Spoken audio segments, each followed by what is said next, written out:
استاد بہت اچھے بھی دیکھے ہیں، بہت برے بھی دیکھے ہیں. دراصل استادوں میں غربت بہت زیادہ، اور وہ یہ ایکسپیکٹ کرتے تھے کہ وہ جو کوئی کچھ لا کے دے. السلام علیکم. اکمل شہزاد گمن آپ کی خدمت میں حاضر ہے.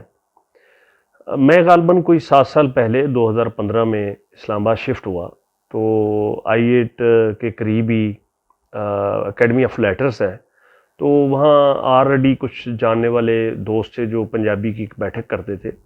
وہاں ملک میر علی، طارق بٹی اور خالد چیمہ صاحب جو اعتزاز احسن کے بڑے بہنوئی ہیں، تو اس زمانے میں I8 میں ہوا کرتے تھے. جہاں ہیر پڑھی جاتی تھی، اور ہیر بالکل ایسے پڑھی جاتی تھی جیسے نجم حسین سید کی بیٹھک میں لاہور پڑھی جاتی ہے، کہ اس میں کوئی ایک ٹیچر نہیں ہوتا بلکہ ہر بندہ اس کے بند پڑھتا ہے. کبھی ایک، دوسرا، تیسرا، چوتھا، اس طرح کر کے سارے. اس کے بعد پھر ہر بندہ اس میں اپنا اپنا کنٹریبیوشن کرتا ہے. تو وہاں میں ایک شخصیت سے متعارف ہوا، تو جب میں نے یہ دیکھا کہ وہ ہر موضوع پہ ان کی بہت نپی تلی اور بامانی گفتگو ہوتی تھی، اور دوسرا یہ کہ ان سے گفتگو سے پتہ چلا کہ وہ بہت نالجبل آدمی ہیں. وہ گفتگو صرف لٹریچر پہ نہیں بلکہ وہ سیاحت پہ، وہ محل وقوع کے اعتبار سے، یا جو وہاں کا رہن سہن ہے کسی علاقے کا، یا دنیا کے کسی تاریخ کے موضوع پہ، تو ان کا نالج اور ان کی جو وزڈم ہے وہ میرے لیے بڑی وہ ایک ٹارچ بیرر تھی. اور مجھے بعد میں پتہ چلا کہ یہ کرنل شرافت علی صاحب ہے. تو کرنل صاحب ایک نہ صرف ان کی گفتگو میں معنویت جھلکتی تھی بلکہ نالج بھی جھلکتا تھا، اور پھر یہ کہ ہر بات کو ناپ تول کے کرنا. تو پھر ظاہر ہے ان سے اردو کی بھی کئی جو مختلف نشستیں تھیں یا پروگرام تھے ان میں بھی ملاقات ہوتی رہی، لیکن بنیادی حوالہ ہمارا وہ پنجابی کی بیٹھک ہی بنا. ہر بدھ کو ہوتی تھی وہ بیٹھک. بیچ میں کووڈ آ گیا تو اس کی وجہ سے معطل ہوگی، تو ان سے کئی دفعہ گفتگو ہوئی. تو مجھے یہ لگا کہ کرنل صاحب جو ہیں یہ ایسی شخصیت ہیں جن سے آپ کو ملوایا جائے اور ان سے باتیں کی جائیں. تو یہ انٹرویو کے لیے نہیں مان رہے تھے، تو کہنے لگے کہ بھئی میں کوئی ایسا ایکسکلوسیو یا خاص آدمی نہیں ہوں کہ مجھ سے کیا آپ ریکارڈ کریں گے، یہ سب باتیں ہو چکی ہیں. تو میں نے انہیں کہا کہ جس طرح آپ نے زندگی گزاری ہوگی یا جس طرح آپ نے زندگی کو دیکھا ہوگا، وہ ہر دیکھنے والے کا اینگل مختلف ہوتا ہے. اب یہ ہے کہ کرنل صاحب کے حوالے سے اگر میں گفتگو کرنے لگا تو میری گفتگو طویل بھی ہو سکتی ہے، تو بجائے خود گفتگو کرنے سے ہم کرنل صاحب سے گفتگو کرتے ہیں. جی کرنل صاحب، کیسے ہیں آپ؟ اللہ کا شکر ہے. اچھا کرنل صاحب، یہ ذرا بتائیں کہ آپ کب اور کہاں پیدا ہوئے؟ جناب میں 1946 میں پیدا ہوا ہوں، 21 دسمبر کو. یعنی پاکستان سے 1 سال بڑے ہیں آپ؟ 8 ماہ بڑا ہوں. میں امبالہ ضلع کے ایک گاؤں میں پیدا ہوں. اچھا اچھا اچھا. تو والدین آپ کے کیا کرتے ہیں؟ والی اس کا نام تھا. میرے والد اسٹیٹس میں یہ سکولز کے انچارج تھے. ڈفرینٹ اسٹیٹس میں انگریزوں کے ملازم تھے، لیکن وہ ڈفرینٹ اسٹیٹس میں جا کے وہ سکول اسٹیبلش کرتے تھے اور ٹیچر ٹریننگ کا کام کرتے تھے. بالکل صحیح.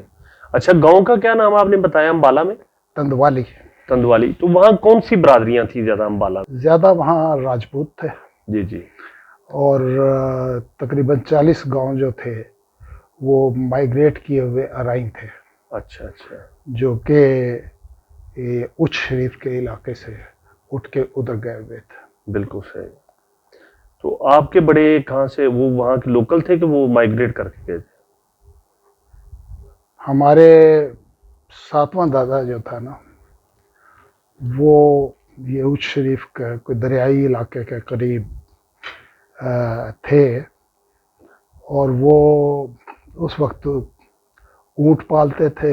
زمین بھی تھی دریا کے کنارے، تو خوراک کی کمی نہیں تھی. تو ان کے پاس اونٹوں کا ذخیرہ ہو گیا، کوئی تقریباً 300 اونٹ ان کے پاس تھے. اس زمانے میں 300 اونٹ رکھنا کا مطلب یہ تھا کہ آپ ٹرانسپورٹر ہیں. بالکل صحیح. کیونکہ ملتان سے بہت زیادہ ایکسپورٹ پشاور کی طرف کوئٹہ کی طرف ہوتی تھی اور یہ صرف اونٹوں کے اوپر جاتی تھی. پلین ایریا میں اونٹ گاڑیاں چلتی تھیں اور جہاں پہاڑی علاقہ تھا وہاں اونٹوں کے اوپر بیک لوڈ کر کے. بالکل صحیح. تو آپ یعنی 8 ماہ کے تھے تو پارٹیشن ظاہر ہو گئی. جی. اچھا, آپ اپنے والد صاحب کے بارے میں بتا رہے تھے, سوری اپنے بڑوں کے بارے میں. ہاں جی, تو وہ اس زمانے میں آسٹریلیا میں ضرورت پڑی انگریزوں کو اونٹوں کی. اچھا. کیونکہ وہ آسٹریلین ڈیزرٹ جو سمندر کے قریب کے علاقے تھے ان سب کے اوپر تو انہوں نے بندرگاہوں پہ قبضہ کر کے اور وہاں تو اپنے آپ کو اسٹیبلش کر لیا تھا, لیکن انہیں یہ معلوم نہیں تھا کہ ایک سے دوسرے علاقے میں کیسے جانا ہے اور درمیان میں ڈیزرٹ تھا. اچھا. تو انہوں نے بہت بڑی اونٹوں کی خریداری کی تو اونٹوں کا ریٹ بہت بڑھ گیا. بالکل صحیح. تو انہوں نے اس موقع کو استعمال کیا اور اس طرف وہ روڈز بننی شروع ہو گئی تھیں. تو اونٹوں کا کام کم ہو رہا تھا, ادھر ان کو قیمت بڑھ رہی تھی, تو انہوں نے وہ اپنے اونٹ بیچنے شروع کیے یہ دہلی کے سراؤنڈنگ میں, اور وہ بیچ کے تو یہ تندوالی اور سراؤنڈنگ ایریا میں انہوں نے زمینیں خریدیں اور اس زمانے میں تقریباً ایک اونٹ میں 1 ایکڑ زمین مل جاتی تھی. بالکل صحیح. تو یہ ہمارے 7ویں دادے کی ہے. بالکل صحیح. تو تندوالی میں انہی کی اولاد جو تھی وہ ٹھاکروں سے زمین خرید کے وہاں سیٹل ہوئی تھی. انہیں اس زمانے میں انگریزوں سے دوستی کرنا, بچوں کو انگلینڈ بھیجنا اور یہ بیاہ شادی میں کمپٹیشن میں خرچ کرنا تو یہ بہت زیادہ پسند تھا. تو انہیں وہ کثرت سے زمینیں بیچتے تھے. تو اس لیے یہ پارشل پاپولیشن تھی, میجارٹی نہیں تھی مسلمانوں کی وہاں, اور لیکن یہ کہ 15 گھر جو ہے ہمارے خاندان کے وہاں پہ آباد تھے تندوالی میں, لیکن زمینیں سراؤنڈنگ گاؤں میں جہاں ملتی تھی خرید لیتے تھے. تو اس کے بعد پھر پاکستان میں جب ہجرت کی آپ کے بڑوں نے, جب یہ پارٹیشن ہوئی تو وہ پھر کہاں آ کے ٹھہرے؟ لاہور کیمپ میں آئے.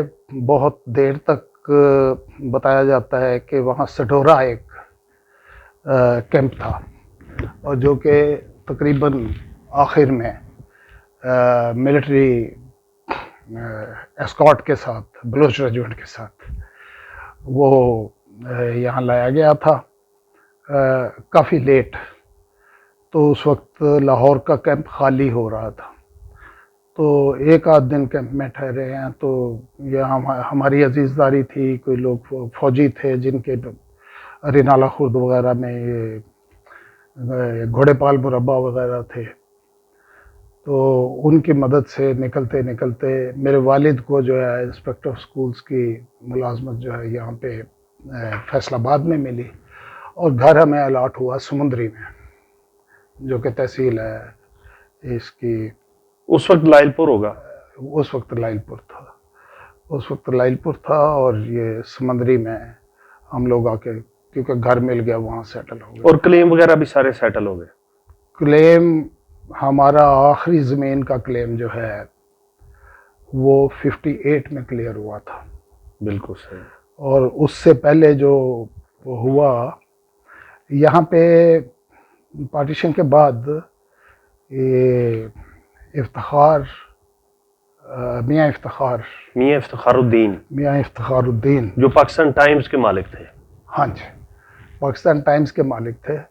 تو وہ بیسیکلی سوشلسٹ تھے. بالکل صحیح.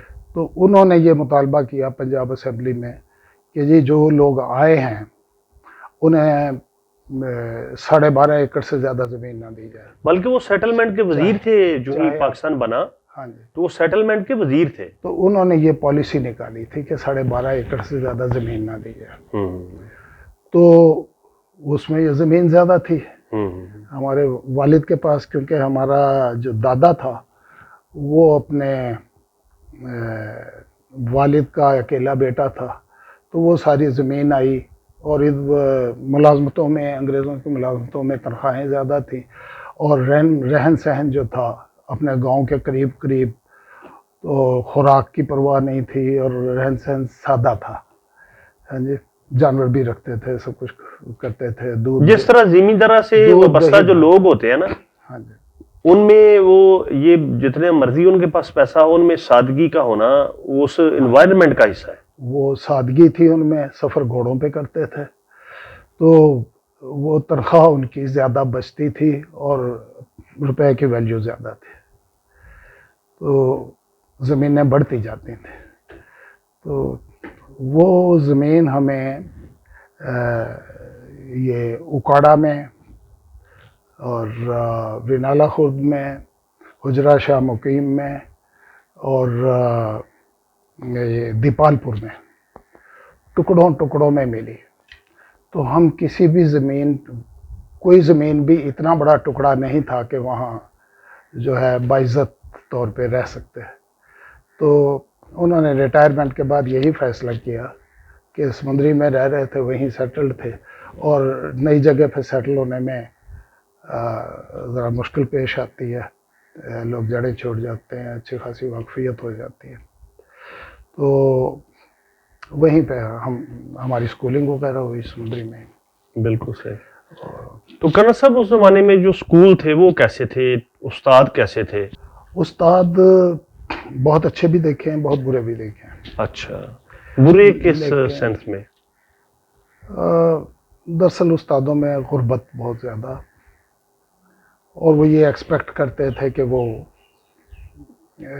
جو کوئی کچھ لا کے دے, یعنی ککڑی لے آؤ کوئی, یا ٹیوشن پڑھے, یا مرغی لے آؤ, یا ککڑ کو لے آؤ جی, یا گڑ لے آؤ. جی ہاں. تو جو وہ کرتا تھا, تو ہماری وہاں تو زمین نہیں تھی, تو ہم نے تو زمینیں ٹھیکے پہ دی ہوئی تھیں, ان سے بھی تھوڑا بہت وہ آتا تھا, لیکن یہ ہے کہ سنبھالی ہوئی تھی. تو اور میں خود ایجوکیشن بیک گراؤنڈ سے, میرے اپنے فادر تھے, تو ہم تو گھر میں ہی پڑھ لیتے تھے. تو اس لیے جو برے ٹیچر تھے وہ برا سلوک کرتے تھے. حالانکہ اس زمانے میں تو کوئی, یعنی ایون ہمارے بچپن تک بھی کوئی ٹیوشن کا رواج ہی نہیں تھا جی, کہ پیسے لے کے آپ کسی کو پڑھائیں. ہاں, لیکن مرغی لے کے پڑھانا یہ چلتا تھا. یہ بالکل صحیح. لیکن ہمیں اس کی ضرورت نہیں تھی.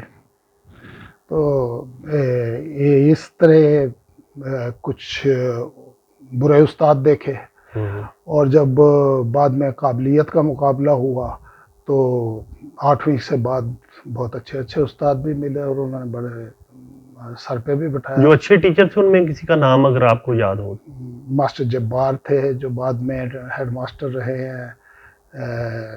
یہ کون سا شہر ہے اس کے پاس, باول نگر میں,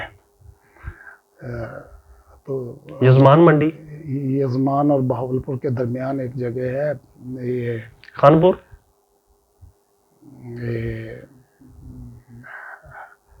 چلے کوئی بھی جو جگہ تھی. کون سا فورٹ کہتے ہیں. بہرحال میں نے یعنی ایز لیفٹیننٹ کرنل بھی جب یونٹ اس ایریے میں گئی تو میں انہیں تلاش کرتا رہا, لیکن وہ چھٹی پہ تھے.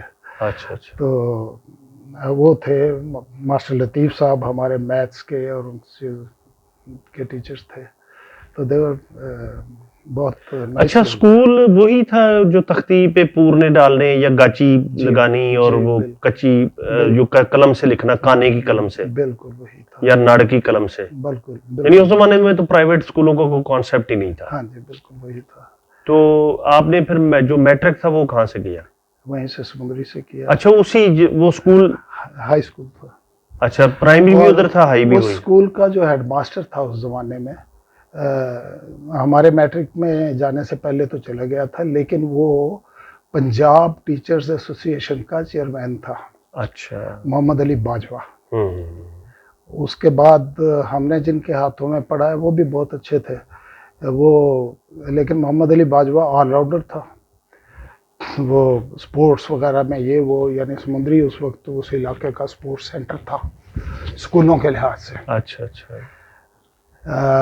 لیکن اس کے بعد جو آئے ہیں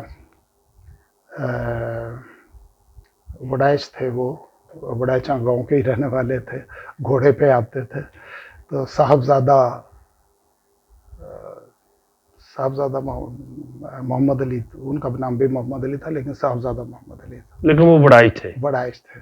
بالکل صحیح. تو یہ گجراتیوں کے کچھ گاؤں ہیں وہاں پہ. بالکل صحیح. وڈائچوں کے اپنے گاؤں تھے, ان گاؤں کا نام بھی انہوں نے وڈائچا رکھا ہوا. بالکل صحیح. وہ اپنے کسی آبائی گاؤں کے نام پہ رکھا ہوگا. ہاں تو نہیں, بس اپنی ذات کے نام پہ رکھا ہوا تھا. تو یہ گجرات سے یہ لوگ زمینیں الاٹ کر کے